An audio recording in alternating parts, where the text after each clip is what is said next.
الحمدللہ رب العالمین والصلاة والسلام علی سید المرسلین اما بعد فاعوذ باللہ من الشیطان الرجیم بسم اللہ الرحمن الرحیم۔ آج ہم آپ کو ایسے کلمات سکھائے جائیں گے جو کہ انتہائی چھوٹے ہیں، لیکن جب ان کی بات کی جائے فضیلت کی، جب بات کی جائے ان الفاظ کی برکت کی، تو آپ یقین جانیں کہ ان کی برکت سے رب العالمین آپ کے تمام گناہ مٹا دیتا ہے۔ ان کی برکت سے رب العالمین سونے کا پہاڑ صدقہ کرنے کے برابر ثواب عطا فرماتا ہے، اور انہی کی برکت سے رب العالمین جنت میں کھجور کا ایک درخت آپ کے نام کا لگا دیتا ہے۔ آئیے احادیث مبارکہ کی روشنی میں ہم سنتے ہیں کہ یہ فضیلتیں ہم کس طرح حاصل کر سکتے ہیں۔ حضرت سیدنا ابو ہریرہ رضی اللہ عنہ سے روایت ہے کہ نبی آخر الزمان علیہ الصلوۃ والسلام نے ارشاد فرمایا کہ جو کوئی 100 مرتبہ سبحان اللہ و بحمدہ پڑھتا ہے اس کے گناہ مٹا دیے جاتے ہیں، اگرچہ سمندر کی جھاگ کے برابر بھی ہوں۔ سبحان اللہ، کیا بات ہے، کیا برکتیں ہیں ان کلمات کی۔ آپ بھی اپنے معمولات میں اس کو شامل کیجئے۔ مزید آپ کو بتاتا ہوں کہ اس کو پڑھنے سے آپ کے نام کا جنت میں درخت کیسے لگے گا۔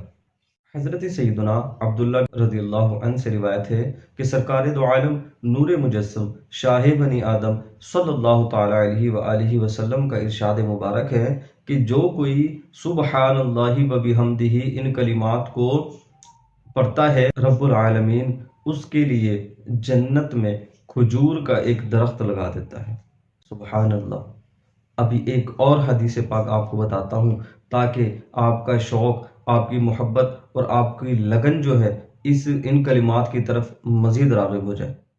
حضرت سیدنا ابو امامہ رضی اللہ عنہ سے روایت ہے کہ نبی علیہ الصلوۃ والسلام نے ارشاد فرمایا، جس کے لیے رات میں عبادت کرنا دشوار ہو، وہ اپنا مال خرچ کرنے میں بخل سے کام لیتا ہو، یا دشمن سے جہاد کرنے سے ڈرتا ہو، وہ ان کلمات کو کثرت سے پڑھے، کیونکہ ایسا کرنا اللہ رب العزت کو اپنی راہ میں سونے کا پہاڑ صدقہ کرنے سے زیادہ پسند ہے۔ اور وہ کلمات وہی سبحان اللہ و بحمدہ یہ کلمات ہیں۔ ان کو اپنے معمولات میں شامل کر لیجئے، انشاءاللہ آپ کے نام کا جنت میں درخت بھی لگے گا اور آپ کو سونے کا پہاڑ صدقہ کرنے کا بھی ثواب ملے گا۔ انشاءاللہ آپ کے سمندر کی جھاگ کے برابر بھی گناہ ہوں گے تو انشاءاللہ الکریم مٹا دیے جائیں گے۔ اجازت دیجیے، بشرط زندگی اگلی ویڈیو میں ایک اور وظیفہ لے کر آپ کے لیے حاضر ہوں گے۔ دعا میں یاد رکھیے گا۔ السلام علیکم ورحمۃ اللہ وبرکاتہ۔